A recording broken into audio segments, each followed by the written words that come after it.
Alright, you guys, what's up? It is Jay back here with Fight Pulse. Long time no see. This Saturday we have Sean O'Malley versus Merab Dvalishvili 2.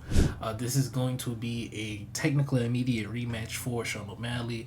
Merab is coming off of that big win versus Umar, so this is going to be extremely interesting. Co-main evented by Juliana Pena and Kayla Harrison. So without further ado, I want to get into why I think Merab is going to win.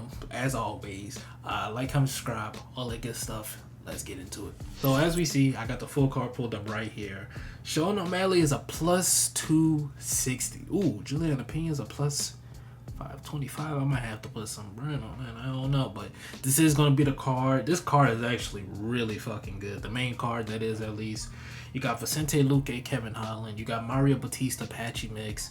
You got Gaslam, Joe Pfeiffer. Joe Pfeiffer's coming off that quote-unquote fraud check.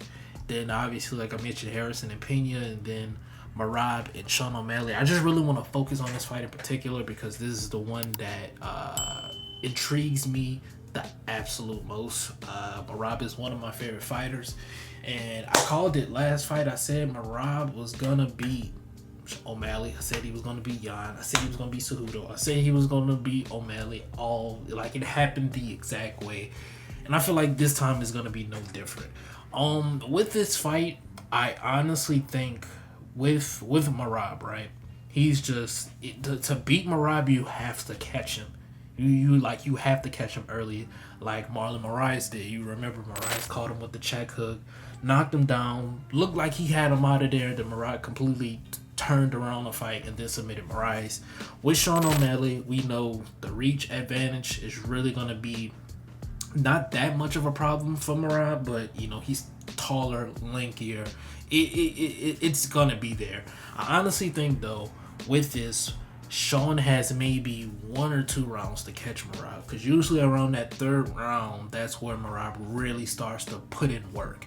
So Sean realistically has 2 rounds to catch Merab, and that's not out of the realm of possibility. I feel like for Sean O'Malley, he has the striking acumen, he has the boxing to really catch Merab. And we saw something in that last fight. He went to Merab's body and caught him, so maybe that will be some sort of path to victory for him. But we've also seen Sean O'Malley, Cheeto Vera. Remember the end of that fight? Cheeto caught him with a body shot, actually hurt him, could have finished him possibly, but that could be a route for Merab as well. We're going to get into what his route is going to be, but I feel like with Sean, his path to victory is going to be he has to catch Merab in the first 2 rounds.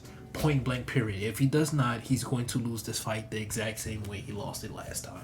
For Merab to win this fight, you're going to have to weather the storm early. Sean O'Malley is going to come out guns blazing. He is going to come out extremely aggressive. There should be no sort of patience.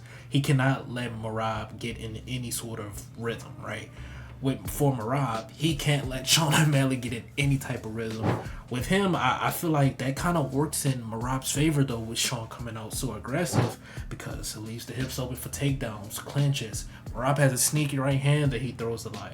And with Merab, it's just so interesting to me. I love the way he wrestles, because you see a lot of times with wrestlers, we saw it in Bilal Muhammad versus JDM. A lot of times with wrestlers, they don't get the takedown and they deviate away from the game plan because it's not working. With Merab, he's going to shoot 10 takedowns, 20 takedowns, 30 takedowns. We saw versus Yan, he shot 49 takedowns. That's like a record. He shot 49 fucking takedowns, only got like 10, but that's the whole point. He's a just straight grinder. If he gets 1 takedown, that's all he needs. He's like, okay, I got you. Now I'm going to take you down again and again and again and again. And we saw that with the O'Malley fight. He controlled O'Malley as well, which I really liked. You don't see that a lot in Merab's fight because he's going up against pretty good grapplers. I mean, he went up against Cejudo, great grappler. Umar, great grappler. So you really don't see him get the control guys too often because 135 is stacked with a lot of great grapplers. But with Sean, back to Merab's gameplay mix, excuse me, I really think with this fight, we're really going to see Merab's willingness to stand in the fire, because he's going to have to stand in the fire for this fight, because O'Malley's, he needs to knock him out. I feel like with this, I think Merab is going to try to take his time. He's really just going to try to stay patient. I feel like with Sean, he wants to catch Merab coming in. That's gonna be his whole thing. If that first round is not working out, being uber aggressive, he wants to catch Merab coming in. He wants to see, okay, Merab is, I got him pressuring. Now let's see what he does next.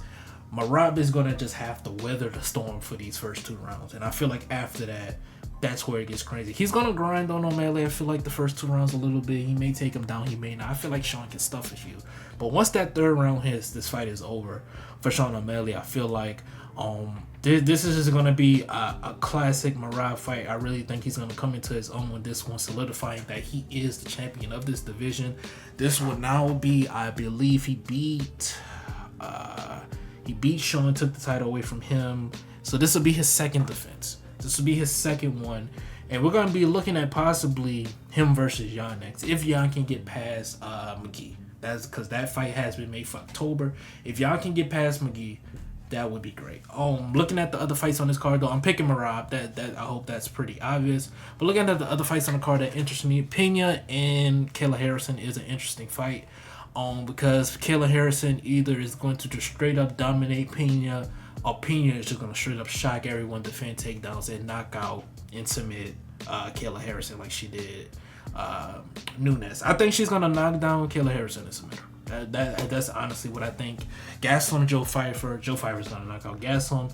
This fight right here interests me a whole lot. Patchy Mix versus Mario Batista. Mario Batista is a crowd sniffer. He does not have the best boxing, does not have the best striking, but his grappling is damn good. Patchy Mix can fucking wrestle, but not only that, he can strike.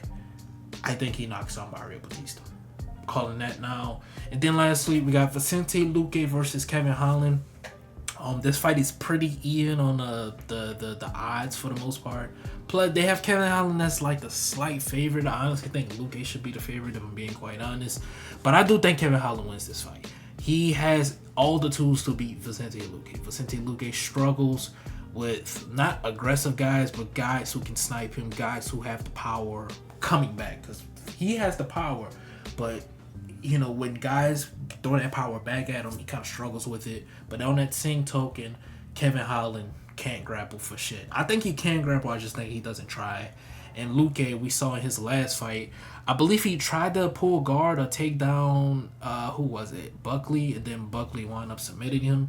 But Vicente Luque can grapple his ass off. So I think that's going to be interesting dynamic. And looking at the rest of this card, it really doesn't surprise me. We got Andres Gustafsson making his debut versus Chaos Williams. We got Wang Hong. Okay, that's the girl who beat Valentina in Muay Thai or some shit like that. So outside of this card really doesn't like the prelims. It's really not a crazy card. Spivak and Acosta, that's a pretty good fight. Bruno Silva, Joshua Van. Okay, not bad fights. But this main card is pretty good. But y'all let me know down below in the comment section, what do you guys think? I don't want to sit here and bore y'all. Again, my picks are Merab, Juliana Pena, Joe Pfeiffer, Patchy Mix, and Kevin Holland. Those are the 5 fights and picks that I have for this main card. So if you haven't already, please be sure to like, comment, and subscribe if you are new. Appreciate you guys for watching. It's been Jay with another Fight Pulse video. I'll see you in the next one.